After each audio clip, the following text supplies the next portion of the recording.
You're listening to Infertility Bites. It's a catharsis podcast. Infertility bites, but it bites a bit less when you're not alone. My name is Casey, and I'm blessed to be joined by my co-captain in this journey, my wife, Sarah. Hello. On this series, we're going to talk about our experiences dealing with infertility. It is important to note that we are not doctors or even experts, just people who understand how difficult it can be. Each person's journey is unique, kind of like a fingerprint, so it's best to leave the medicine to the professional. On this episode, we're going to talk a bit about the start of our journey, and then we're going to share a story from one of our listeners. But first, for those not going through this, or those who new to this, we thought it'd be great to kind of go over some of the terms and abbreviations that are going to be used going through this to help you understand. There's almost a whole different language being spoken, so it's important to go over some of the basics. This is by no means an exhaustive list. It would take a whole episode just to go over that. This is just kind of a quick intro into some of the terms that are thrown around in infertility. So we're going to kind of jump back and forth on this, but one term that you're going to see a lot in people's stories, they're going to talk about their beta. Beta is the beta pregnancy test. It's a blood test for the hormone HCG, and I could read it out, but it's a big mouthful of letters.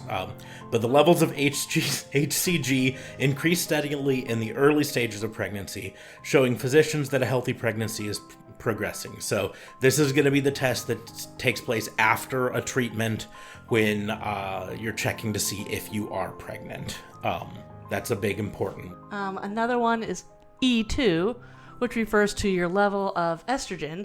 The estrogen level correlates directly with the number of follicles in your ovaries, as well as their activities. It helps physicians to estimate how many eggs you will have for the retrieval during your cycle, and lets them know if the fertility medications are working the way that they should be. You've also got FSH. It's the follicle stimulating hormone. It's used in conjunction with the E2 test.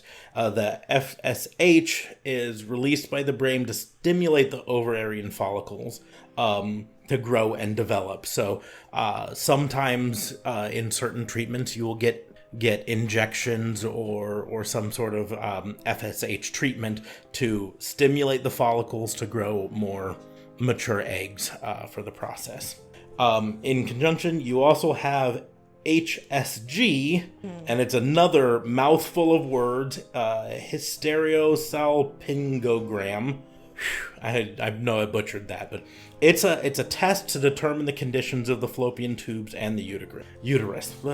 When it is done, they inject a dye into the cervix, and my wife is laughing. I know enough about this one. It is not a fun procedure, but if it's done by a person experienced doctors. Yeah, someone who's done it a lot, it's a lot better. Yeah, I had it done twice. But what it is, this dye goes in and it helps them see the condition of your uterus, your fallopian tubes, all of that stuff to make sure that they're clear so that when ovulating, an egg can drop to the proper position. An X-ray sees that dye and determines if it's normal and the tubes are open. This is the best test to look at the tubes and also provides an opportunity to look at the shape and the contours of the uterus to make sure that it's ready for implantation. The next one is IUI, and I'm also not going to try to pronounce that because... Intrauterine insemination. There you go. Or as a lot of people call it, turkey baster method. Or even doctors said that when we were there. It's a low-tech fertility treatment that involves placing sperm inside a woman's uterus to facilitate fertilization. Placing the sperm directly into the uterus makes the trip to the fallopian tubes much shorter, providing the sperm with a shorter distance to reach the egg. Which, in all honesty, we wish this would have been what we needed, but... unfortunately, we needed to move on to the next one, which is IVS.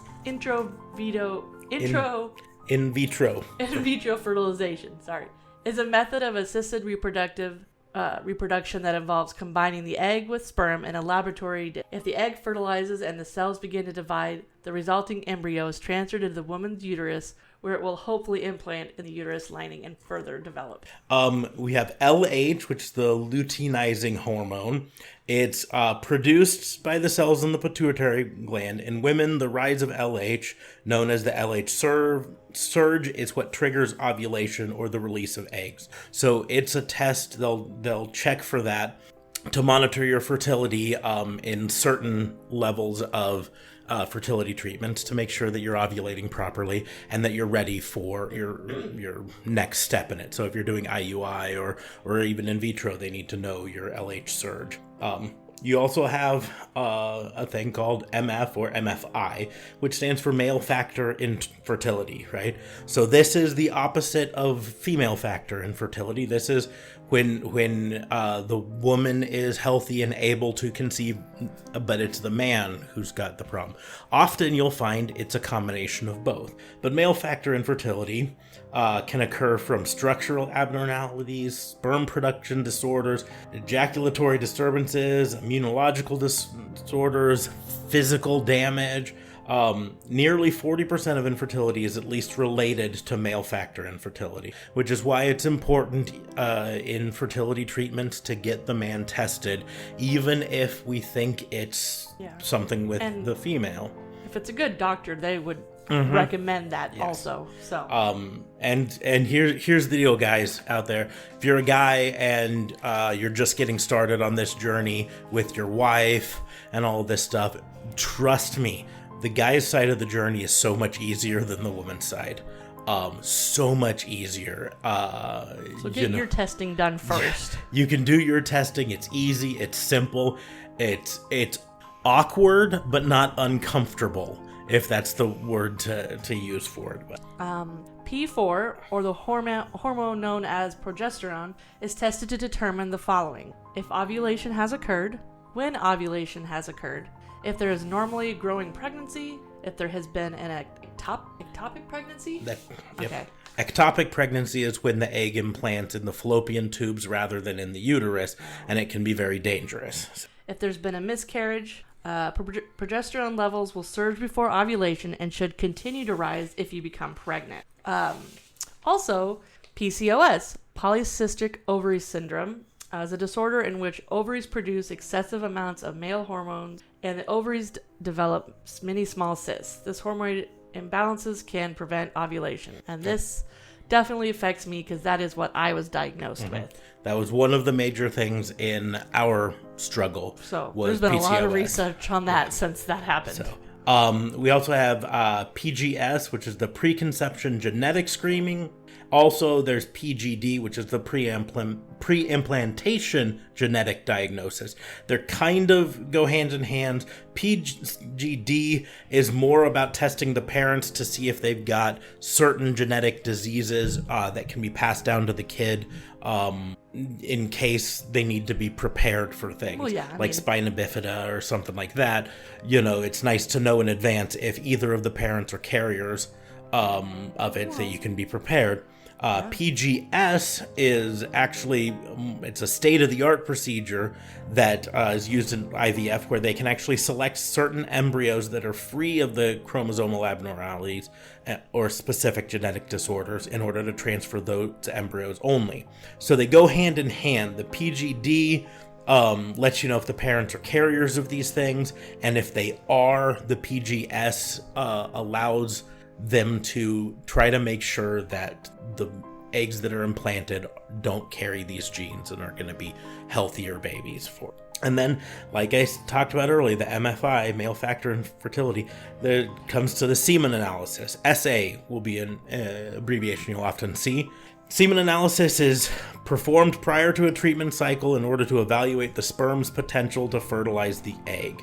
It tells the physician the number of sperm that are present, often called the sperm count, and whether they are normal and how well they move, aka their motility. In our case, it played into it.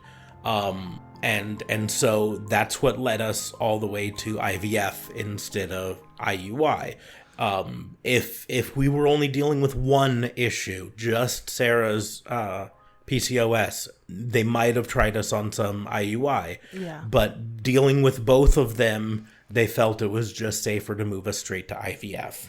Secondary infertility is defined as the inability to become pregnant despite engaging in unprotected intercourse following the birth of one or more biological children who were born without the aid of fertility treatment or medication. And that's important to note. Just because you had one baby already does not mean infertility can't still strike you. That's what secondary infertility is. Yeah. It's when people were able to conceive one baby and then try and try and try and can't do it a second time, and they don't know why. Yeah. That's important to note that this happens. And it's I don't want to say normal, but it's something that happens to people, and it's not something they should be ashamed of. Yeah, and people don't tend to want to complain about that because they have a kid. I have a friend that had, I think, a little 6-year-old, and they just announced that they were pregnant not too long ago, and they were like, we didn't want to talk about it because people were like, well, you already have one, you shouldn't be upset. But just like with us, if you are wanting more than one kid, it can be frustrating. So where are we at? TTC. Oh yeah, TTC stands for trying to conceive. People generally consider trying to conceive as the time period in which they have intentionally been trying to have a baby, but physicians consider it to be the entire time during which a couple is having regular unprotected intercourse. Even if a couple is not intentionally trying to conceive, pregnancy should occur after approximately 1 year of unprotected intercourse. Mm-hmm. And then the final one we're going to cover right now is the 2WW, or 2-week wait. It is the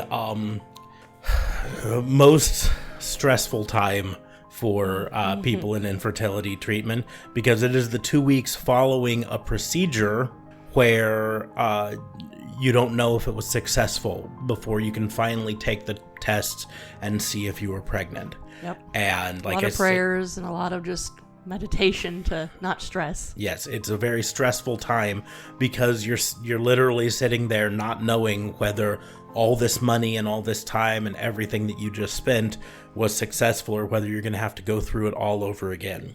And the unfortunate thing is a lot of people do have to do it multiple times, especially with some treatments like IUI. You find a lot of people, it's unsuccessful the first time, and then they can make some changes to the drug regimen or whatever, and then it can be successful afterwards or whatever. But it's often not successful the first time, and you go through all of this, the drugs and the procedures and all of that stuff, and then you have to wait 2 weeks without knowing anything, and just hoping, and then you get to take the test and find out.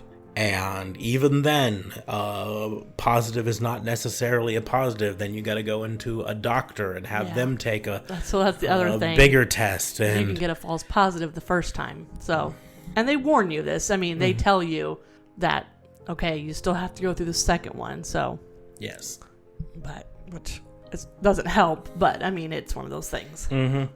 So those are just the brief. Going over abbreviations. I'm sure we will come up with some other ones down the road that we didn't know to talk about right now or didn't think of right now, but those are the brief ones. So we're going to move on to a little bit about how our story began. I know we talked a little bit on the first episode, but my wife and I have been married now for just over 12 years. Yep. We have been together for 17 years. And so we have a little bit of an age difference between us, which, may or may not have played into our fertility problems. The biggest one would be I'm about 8 years older than Sarah. Technically 7 right now. Yeah. So I said about. And so, there's every chance that my better fertility years are behind us. And it probably at least played a little into it. But of course, like we said, Sarah with her PCOS. Here's the thing though. We didn't know about that at the time. We got married. We, like I said, we dated for 5 years before we got married. When dating, and this is maybe getting into a TMI situation for a lot of people, but when we were dating, we were not sexually active with each other. It was something before I started dating Sarah. I had been sexually active with previous partners. Sarah, however, was not. And Sarah's asking me when we started dating to wait. and I was willing to wait. And so that's what it comes down to is, we dated for 5 years and waited for each other. Then we get married and we decide we don't want to hop into having kids right away. We wanted to enjoy being married. Mm-hmm. Just the two of us. Yep. And we did. And we had a great 3 years or so, 2 or 3 years of being married and getting to know each other intimately, getting to know what we're like living together, because we also did not live together before marriage. Nope. Our engagement was short. We dated for 5 years, and then I had bought a house, and her lease was about up on her apartment. In fact, it was up at the end of the month, and I had looked at her that July about midway through, and I said, "So, are we gonna just get married so you can come move into the house with me?" And she said, "Well, I guess that's what we'll do." And so we went down to the courthouse and we filled out the paperwork, and we set the date for the minister on the 29th, the second to last day of that month, because we knew that then on the last day we would pack all of her stuff up from her place and move it into the house and start our life together. So very, very brief. I always joke that we were never actually engaged. We went straight from dating to married. Because I still get crap for it because I didn't get down on my knee and do some grand gesture. I do. I'm sorry. Every once in a while. I just said, "Shall we just do this?" And she said, "Yeah, I guess we'll do it." And I said, "Okay, then here we go."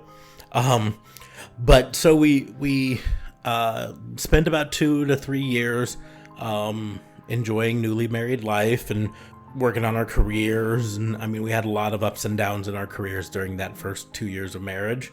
And then we decided we're ready to have baby. Well, some of it for me was my sister and my brother had both announced that they were pregnant. Mm-hmm. And growing up, I didn't have any close cousins, but Casey did. And so he always would talk about how wonderful it was. They would get together. And I always thought, man, I didn't have that. I always thought that was wonderful. So, I mean, that wasn't the only reason, but I thought, oh, this is great. I was kind of thinking about it, and here my sister and my brother, they're about ready to, so that was part of the reason that I was kind of wanted to try then. Mm-hmm. So we start trying and nothing happens. And then we're continuing to try, and we start noticing a kind of weird pattern. My wife's cycle was never 100% rock steady. But none of her doctors ever thought it was weird. They thought it was fine, whatever. And we started to notice this pattern that on the months that we tried particularly hard, that we tried to time things and all this stuff, her cycle would almost always be late, but she'd never show signs of pregnancy, and it would eventually come. And it was never late enough that we could do a pregnancy test to know for certain, but it would be like a week late or 5 days late. It was pretty harsh. And that was always just heartbreaking because we wanted a baby so bad at that point. So we start talking to doctors, and this brings me to the first issue of a segment that I'll call Shit Doctors Said. And this one bugs me to this day. It frustrates me that a doctor even said this to me. But there's a good chance that someone out there listening had a doctor say something similar to them. And we had doctors specifically look at us and say, well, true infertility is really rare. We just need to find the right combination of timing, or combination of this, or combination of that. And they didn't take our problem serious from the beginning. Even my gynecologist didn't take any of the concerns I ever did have, which if I would have looked up PCOS a long time ago, I probably should have. Mm-hmm. Well, and that's the deal, We were at the time living in the town that we both grew up in, which is about 3 hours west of where we live now. A small town called Kearney, Nebraska. And it's got about 30,000 people there. Central Nebraska has about 1/4 to 1/3 of a million people living in it. But this entire area of central Nebraska, Kearney, Grand Island, Hastings, and all of the surrounding smaller communities, there's not a single fertility specialist in that entire area. In fact, in between Omaha, where we now live, and Denver on the other side, there's not a single fertility specialist along that entire route. And so we're dealing with just general practitioners. And so they kept, assigning us certain things to do. Like they had Sarah do the basal body temperature, which is every morning taking your temperature to track its ups and its downs, because when you can start to spot a spike in it, you know that's probably when you're ovulating, and then you can start trying really hard during that. And that, of course, was unsuccessful. And then they had us start taking fertility tests. Yeah. And those were frustrating because we'd take them. I'd say we'd take them. Sarah would take them. And those were always, like, I would end my cycle, and the next day it'd be like, you're fertile. And then the next time I would take it, it would be like, nope. 2 weeks later, it would be like, it was never consistent. Mm-hmm. And we'd tell the doctors these things, and the doctors would be like, oh, we'll just figure this out. And we jumped through, and we saw probably 4 different doctors during this time about it. And they all kind of were like, whatever this or whatever that. And then finally, we moved on to a doctor at her gynecologist, a different doctor there. Well, I think I was visiting my gynecologist, and she said, because, every year you go and they have all these questions, and she knew that we were wanting kids. And so when she's like, well, she finally said, it seems like you've been trying for a long time. And the thing is, I can't even remember what the test was. It was like maybe it was actually just called day 3 test. And it was like, while you're on your cycle on the 3rd day, you get tested for something. I apologize because I don't know what it was. But that was the first step. And us finally, Mm-hmm. I mean, and so I'm glad she finally just said, you just need to do it, because, I am happy that she finally said something and put us on to the first doctor in the series that eventually got us to where it is. The problems come in the fact that this was 4 to 5 years into our struggle. And we'll get to eventually the part of the story where we actually get the diagnosis and all of that. But at this point, it's just so frustrating, because for 4 years we've been struggling with this. But here's going to be the part that every person who's dealing with infertility who's listening to this will understand, is this entire first 5 years, nobody except our doctors and us knew about this. My family didn't know that we were struggling. Nope. Sarah's family didn't know that we were struggling. And it didn't help that every time my family would get together, or any family, when are you going to have kids? Why don't you guys have kids yet? And, that's the reason why now I never ask people if they're going to have kids, because I remember what it was like. I would we'd barely get into the car and I'd be crying, because I'd be like, they're asking again, and we want one. And so, yeah. And it was the same on my side. I had gotten to the point where I had a rote answer that I would throw out when people would say, no kids yet? And I was like, oh, we just haven't been blessed with one yet. Ha ha ha ha ha. But it was killing us inside. And so we would talk to each other about it. And poor Sarah, at the time she worked in a sorting facility for a major retailer out of Kearney, Nebraska. If you're familiar with Kearney, Nebraska, you probably would know just by that clue, but a major nationwide retailer that's headquartered in Kearney, Nebraska. And she's working there, and it would seem like once or twice a month, one of her coworkers would come in and be like, well, I just found out I'm pregnant. I didn't know, we weren't even trying. But it looks like we're having a baby.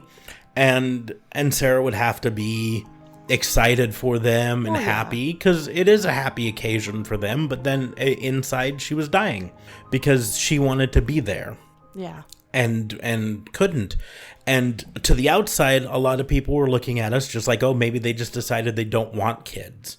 Yeah, that's what most people just assume. They're like, we just thought you just didn't want kids. And I'm like, no, it's just not something you advertise that, my close friends knew. Like, they knew that we were trying, and they knew not to tease me or anything, but no one else had any clue. But that's the deal is so we're dealing with this alone. And that's part of why we started this podcast, is because we know what it's like to deal with this by ourselves and not have a support system out there and to struggle with it.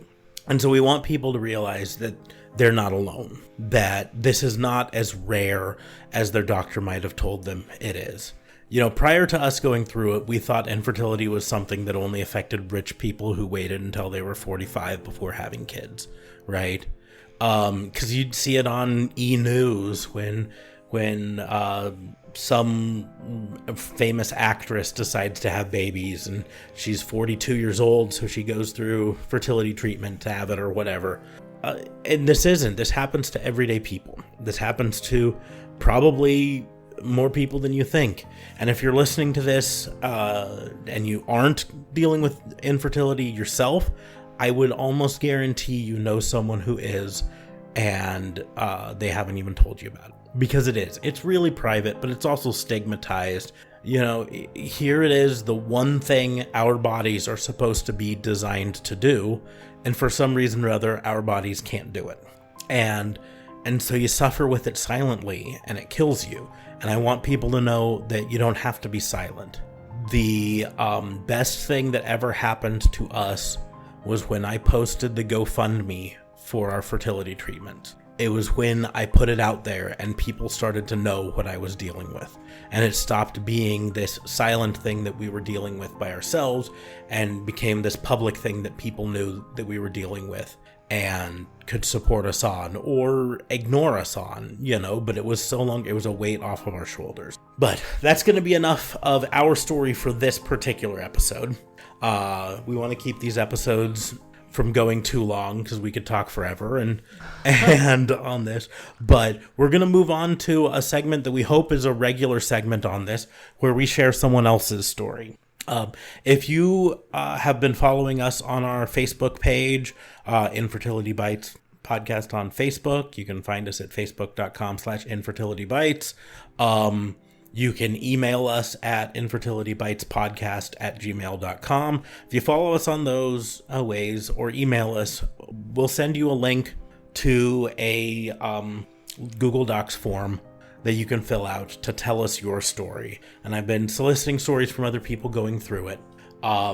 Today's story, it's a long one, and so I'm probably only going to do one story today. Some days we might do multiple stories, but on this episode we're just going to do the one. And Sarah hasn't read this one yet, so I am nervous now. It's a little strong one, but it's from a Sarah and an Andy.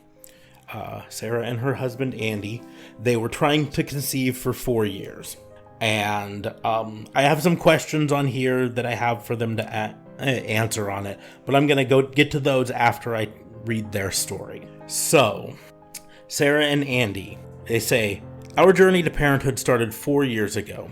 My husband and I had always discussed waiting until we were done with graduate school and established our careers before even talking about having kids.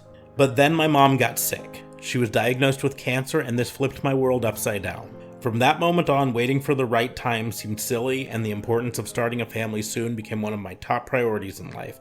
I read about my mom's cancer, read the pathology reports about 1,000,000 times. I knew what it meant. I knew that this cancer would ultimately take her from us and way too soon. We started trying right away. My husband didn't have the same sense of urgency, which led to some frustration. I knew the routine to expect. Try for about a year, and then the doctors will look into why you can't conceive. I had a feeling we would have some trouble. I was never exactly regular with my cycles. Boy, did I underestimate everything. Fast forward about 8 months. My mom successfully had surgery and completed chemo and radiation, and she was officially in remission. My husband and I were trying to do all the tracking temps, checking CM, monitoring symptoms. Nothing was working. I made an appointment to see my OBGYN.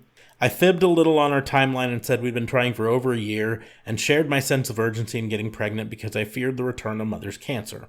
I had mentally prepared for it to come back within 2 years, so the clock was ticking. At this point, I was in the late 20s, same with my husband. They worked up the diagnosis and diagnosed me with PCOS. All my labs looked good, but due to my irregular cycles and the string of pearls on my ultrasound, I was given the diagnosis of PCOS. So the string of pearls is the small little cysts appearing on the ovaries. The doctor wasn't too concerned and said we could take Clomid to make timing it all easier and ensure ovulation, but he wanted my husband's sample before moving forward. My husband was dragging his feet with this part as he felt uncomfortable going in and producing a sample under such odd circumstances, but he did it. Shockingly, the results of the semen analysis revealed low motility. At this point, my OBGYN punted us off to an RE, which is a fertility specialist, as we were now considered a complicated infertility case.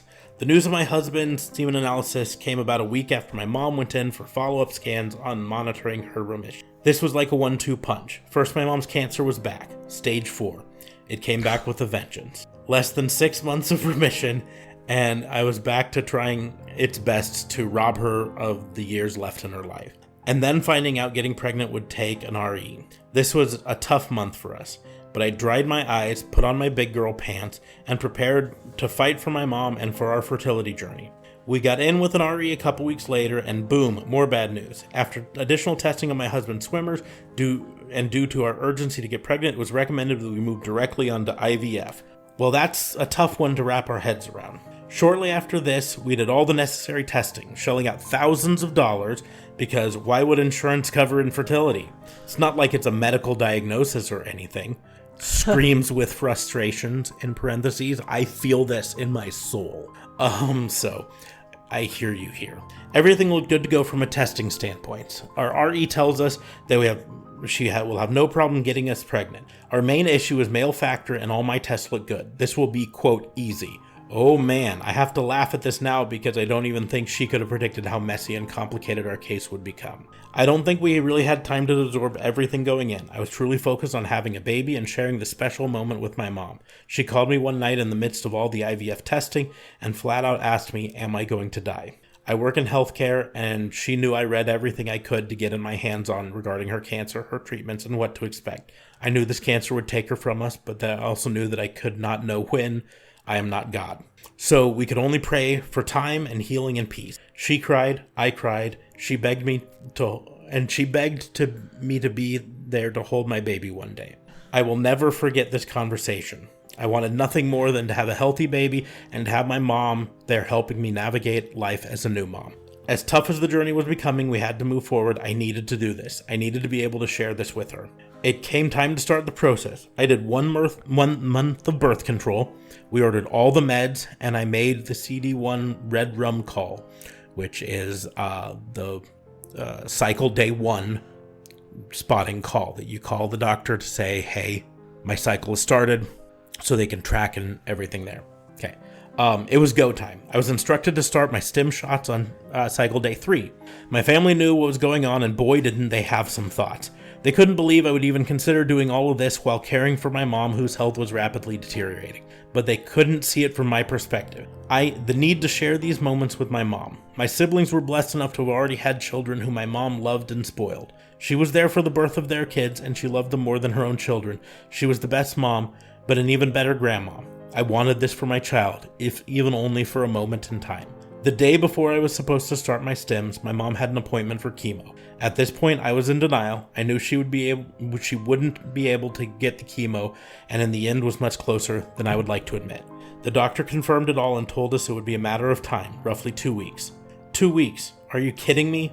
This guy with an MD behind his name had the audacity to limit my mom's time on Earth to 2 fucking weeks? At the time, my anger was directed at him. My whole world came crumbling down. We immediately stopped everything. Every second was focused on caring for my mom, making memories, loving her, praying that the doctor was wrong. But with life there comes death, and there is love, there will be grief. My mom died about 3 weeks after that doctor's appointment. I was 28 years old, and she was going on 60. The world stopped spinning. The grief was all-consuming. I was lost in the world and swallowed by a deep physical sadness, and it felt like my heart was ripped in two. Every moment we were meant to share together in the future would never happen. It still hurts, and it always will. The first year after my mom died was rough. We were faced with the decision to move forward with IVF. The meds and stuff were expiring within the year, forfeiting all that money that we'd already paid, roughly $6,000 at this point. We waited a while but decided to at least move forward with the retrieval. No one really tells you how shitty the retrieval is, especially if you have a high AMH. I had 28 eggs retrieved. I looked 6 months pregnant at retrieval, not a joke, and terribly cruel to have a peek at what I could be. Of the 28, 21 were mature, and all 21 fertilized. They end up using ICSI. We ended up with 12 perfectly graded, quote, supermodel embryos, as my RE stated. We tested all 12, more for peace of mind and in hopes of preventing more loss of life. 8 came back normal. It's all a numbers game, but all in all, we were happy with our numbers. So many aren't as lucky as we were. We opted to move forward with an FET, which is frozen embryo transplant. I'm not sure why we made this decision, but once you set your minds on having a baby, it becomes really such a focus of your life. We transferred one PGS normal embryo. 8 days after transfer, we went in for a beta. Positive. Holy smokes, I was pregnant. The second beta more than doubled. The first ultrasound was set. We saw our little bean and heard his beautiful little heartbeat. Our RE was thrilled and told us we could finally let the family know if we wanted, and that she would see us back in 2 weeks. We left with huge smiles on our faces and had a big family dinner that weekend. We announced to everyone that we were expecting a little miracle. We were over the moon. Sorry. Shortly before our 8-week ultrasound, though, I began to feel as though something was wrong. I noticed my nausea had eased and my vivid dreams were no longer happening. Deep down I knew, and the ultrasound confirmed. We had a missed miscarriage. Thank you, IVF meds. Our RE stated that PGS normal miscarriages happen about 7% of the time. What? Why didn't we know that sooner? This was devastating. We had a D&E the next day. They trended my betas down until less than 5, and then we prepped again, this time with less hope in the process. We had no answers for what happened, and that made everything scarier. The unknowns is not a place we like to be. For the next transfer, everything looked good. We transferred another PGS normal embryo, but then I left the clinic, things just felt off. Unsurprisingly, my beta was negative. It was still a tough one to hear. We opted to do an endo scratch for the next cycle and then try again. Well, if this wasn't just a mess. First off, the endo scratch sucks. It's painful and absolutely miserable, and maybe would only wish it on my worst enemies, and even then I would probably feel bad. It's horrible.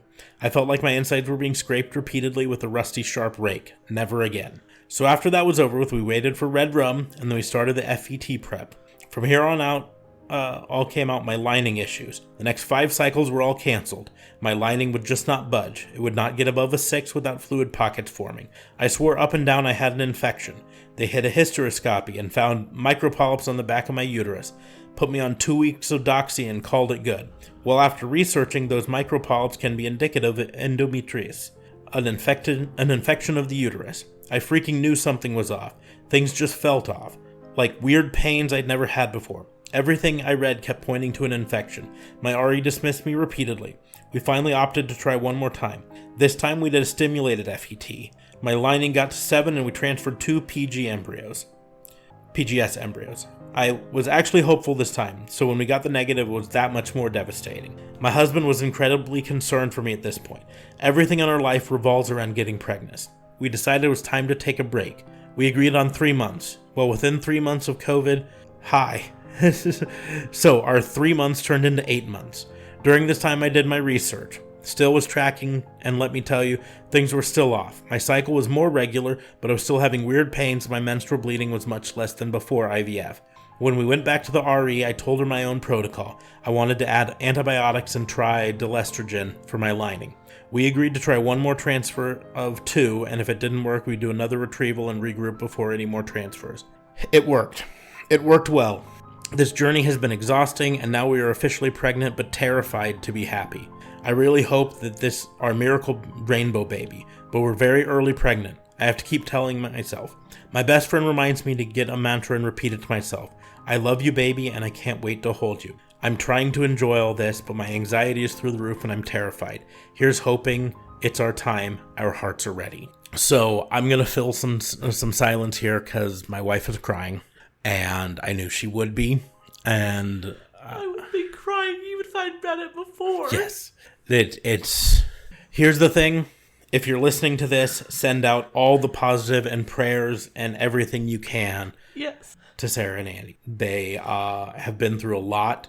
And sadly, a lot of us have been through very similar. But they've been through a lot. And so send all the positives you can their way. Here's hoping everything's going great with them. We wish them the best. I had some questions that I have on this form for them. And I said, have you encountered anything along the way that made you feel alone or overwhelmed along the way? And the answer is pretty much indicative of everyone, I think. The entire journey. Not a lot of people understand.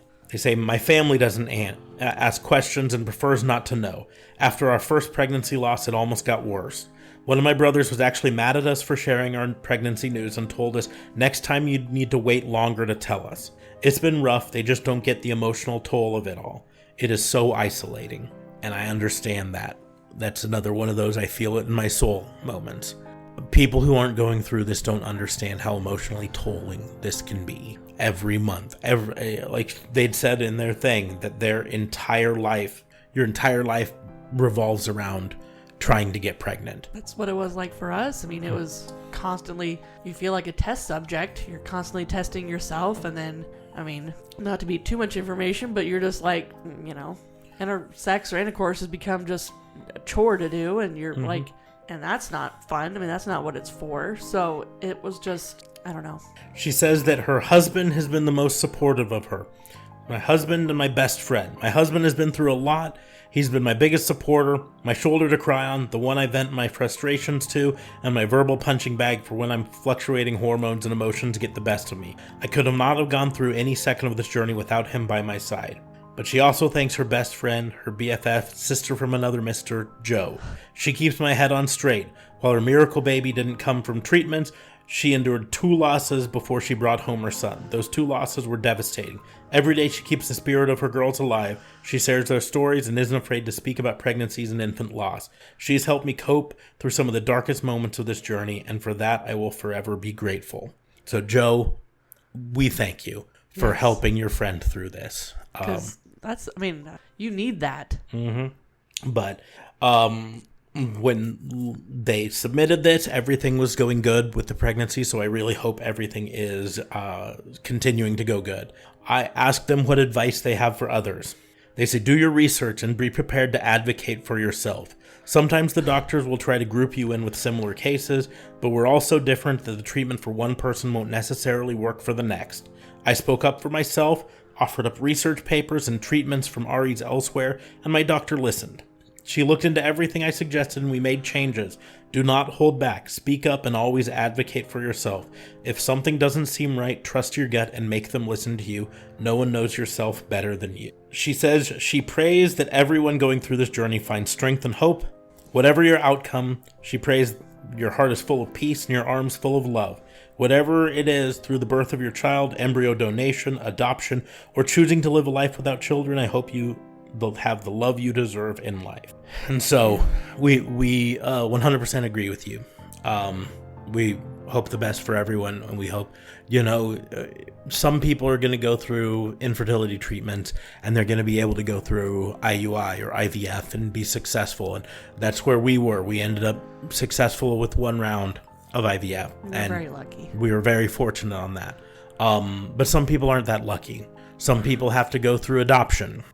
Some people can't even afford to go through adoption, and that's why we need to be supportive of everyone who's trying in every way, shape, or form. And then she has a question for the listeners, right? She says she wants advice from our listeners of how you can enjoy being pregnant when you're constantly terrified that you will lose this baby too. To be honest, I was going to say something. I don't think we even looked at baby stuff until I was well over 6 months, because to be honest, I thought I was going to jinx myself. I thought we spent so long and we went through everything, and, we kind of knew financially that we couldn't do this again. We really couldn't. And and people at my work actually thought I wasn't happy I was pregnant. I'm like, I'm thrilled. I said, but I'm so nervous. So, it's just, that's another thing. Don't judge someone if, they went through this, understand that they've been wanting this. I don't think I fully got super excited until I heard Stella cry after I gave birth, because then I knew she was healthy and happy. Well, because. But I mean, I remember we would be walking in Target and Casey'd be like, "Are you sure you don't want to look at baby stuff?" And I'd be like, "No, not yet," because I just was so nervous that something was gonna happen. So, for me, it was Casey was, he was there for me as I would be crying. Mm-hmm. But I mean, for me praying, I don't cry. Yeah. I love you so much, baby. This is tough. It is a tough thing, especially when you've gone through lost pregnancies, miscarriages, even just never getting pregnant. There's always that worry, and so I don't really have an answer for this, and so I'm going to put it out to the listeners. So if you have an answer for her question, how can you enjoy being pregnant when you're constantly terrified you will lose this baby too? If you have an answer to that, you can email us at infertilitybitespodcast@gmail.com. Let us know you're answering Sarah and Andy's question, and we will pass it on the next show. But yeah, it's tough. This whole thing is tough, and probably the best thing is leaning on other people who've gone through it and know what you're dealing with. We are members of a couple different infertility Facebook groups, and that helps people. I've been trying to be an active member recently on one of them for the local area to try to help people. But just know you're not alone.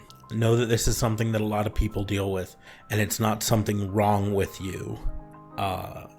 That just sometimes people need a little help. Yeah. And I think it's a lot more people than they like to give credit to. And that's why I wish I could go back and find that doctor who said true infertility is really rare and punch him right in the nose. And I'm not a violent man, but I would punch him right in the nose. So that's the story for this week. It's a long story. So, but thank you, Sarah and Andy, for sharing your story with us. And you're definitely going to be in my thoughts and prayers. Yes. And we're hoping for all the best for you this time around. And we look forward to an update down the road. Just keep us in the loop. And if you need more thoughts and prayers, let us know and we'll put out the call some more. On that note, though, we will start to wrap things up for this episode. Like I said, we've got the Facebook group, facebook.com/infertilitybites. I'm probably going to start up a Twitter at some point, but this is something that's really weird to probably join Twitter. Yeah. So I can help out. To post tweets on there. But you can always message us on the Facebook page or email us at infertilitybitespodcast@gmail.com. There, if you want to submit your story, let us know. We'll send you a link to this exact form that you can fill out to let us know what you've gone through. I think you'll find that a lot of people can relate to things. Like, there are a lot of things in this story that hit me right in my soul. But we appreciate everyone giving us a little bit of their time. Submit your stories to us. Hit us up on the email. And just let us know how we can help you guys out. If you have any questions about our journey, like I said, we only gave just the beginning of our journey this time. But if you have questions that you want us to answer, let us know. But we're going to go ahead and wrap things up for this episode today. After such a emotional segment that we had there, I thought it would be very nice for our little scientific miracle baby to send us home today. So enjoy listening to our baby girl say hello and bye-bye. Thanks for listening. We'll see you soon. Bye. I love you. Hello. Hello. Bye-bye. Bye-bye. It's you. Mwah.